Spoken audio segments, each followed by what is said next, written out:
नमः शिवाय। ओम नमः शिवाय। अरे ओम नमः शिवाय। हे सुना, ये तू का करत हुआ? तो है ना पता हो भगवान के जपत है। बिना काम धंधा के खाली भगवान के याद करेला, लेकिन तब भगवान तो हर ना सुने ले। देखा यहाँ दुनिया में भगवान से बड़ा क्यों हो ना। ठीक हो, भगवान के जपे द। अच्छा हो, अपन काम कर। हाँ तो हमसे बियाह करके तो हमार कर में फूट गइल बा। तो के दूसरे से मिलबे नहीं करी। सुना, हाँ बोला। अरे बाड़ा तू बहुत अनाड़ी, बना दिहला जिंदगी का बाड़ी।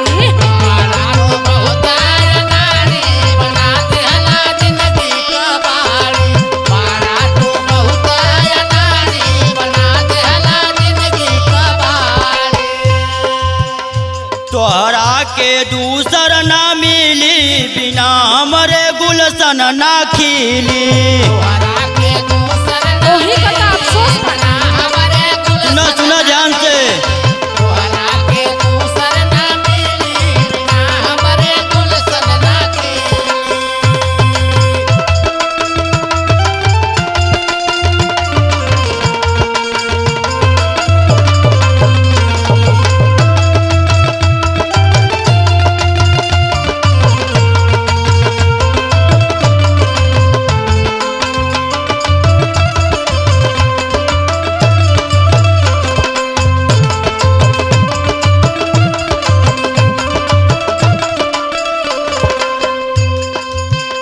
देखा हमरे जैसन तोहे मर्द मिली उली ना दुनिया में। ठीक बा, भगवान के जपे से न यहाँ जन्म थोड़ा, अगला जन्म भी तर जाला। ठीक बा। अच्छा हो, अगर भगवान सुने के रहता ना, अब ले तोहार सुन ले रहता हमरो तो। अरे पाए के तो हमार कर्म फूट गइल बा। टाइम लगला, परिश्रम करब। अरे घरे बैठले से कुछ ना होला। तो फल बहुत मीठा होई। सुना, झगड़ा मत कर, भगवान के तोहू जप, राम राम लिख। हम तो के बहुत अच्छे से जानिला। सुना। हाँ सुनावा। अरे जरे फुकाए जाए ऐसा न मारा,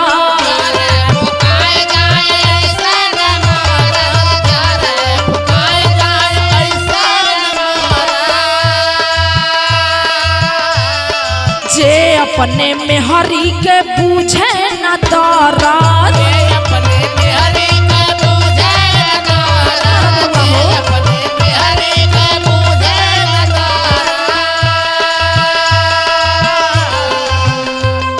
कैसन बाड़ा ना, हम तो के ब्याहे के बाद से बहुत अच्छे से चीन गल बानी। अरे हमें आप ना जानत हो, हम भगवान के अच्छे से जानीला।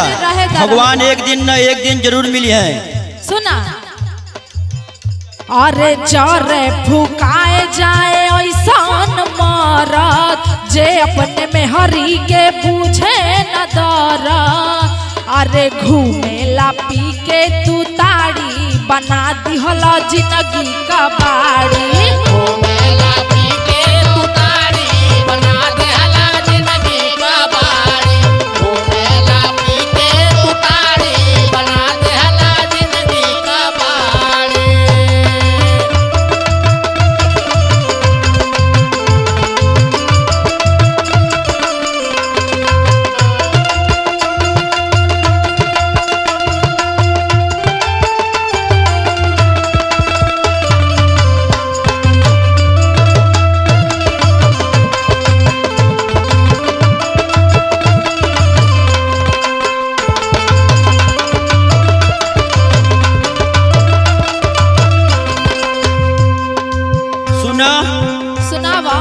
हम तोय बेवड़ा दिखाते और ना तका कि हम भगवान के याद करे जंगल में जाइला।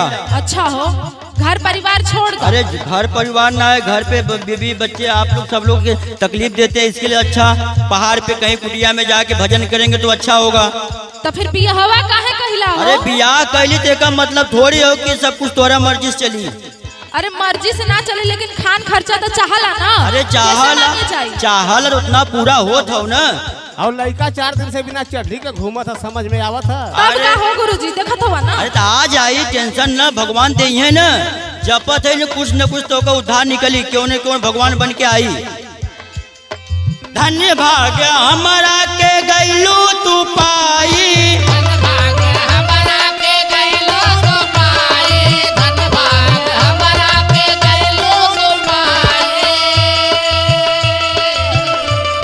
लली तो के अपन मेहर बनाई।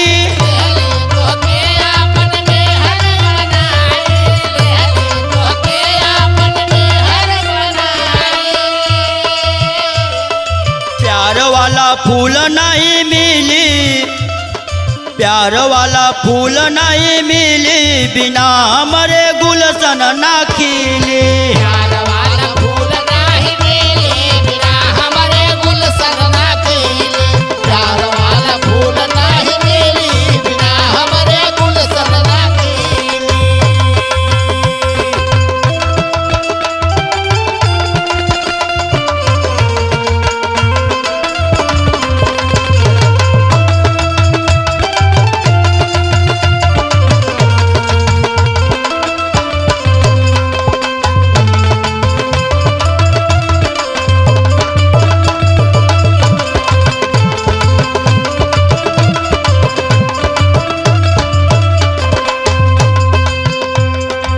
अगर हम जनती ना तू ऐसन होगा तो हम तो गौना ना करौले होती। काहे के? अरे अच्छा खासा इतना नैहर में अपने सुख काटत रहली है। हमार तोहार बात भगवान पहले से कर्म लिख दे हैं। अच्छा हो तोहार शादी हमरे संगे होई। तब होगत है। और इतना भी लिखे हैं कि आप भगवान के कब मिले हैं वो सब लिख दे हैं। भगवान का टाइम आ जाए तो हमसे मिल जाइए, ठीक बा? ये अगुआ रघुवर कभी ना करौले हुआ हो। तब तो हमेशा भगवान भगवान का नाम जपत रहले। तब अगुआ के याद कर। सुना? हाँ सुनावा। तोहरा से नीक हमर नैहर के यार हो।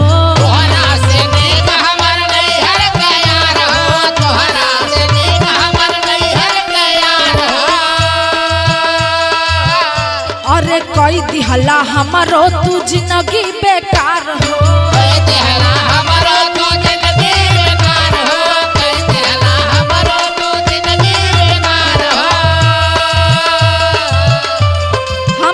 सखी के मर्दन के देखिला, तू तो उन्होंने से बहुत बकलोल बाड़ा।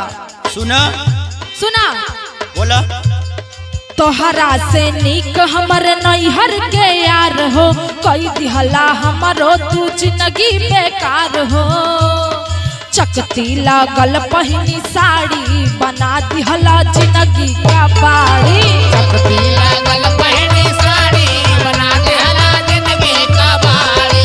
चकती लागल पहनी साड़ी, बना दिहला जिंदगी का बाड़ी।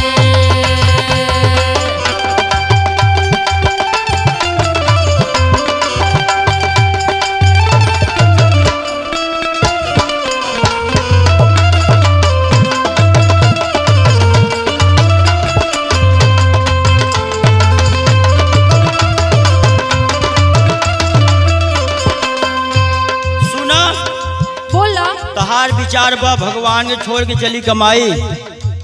एक काम कर, तो के ना बुझात बा हमने कैसे खाल जाई।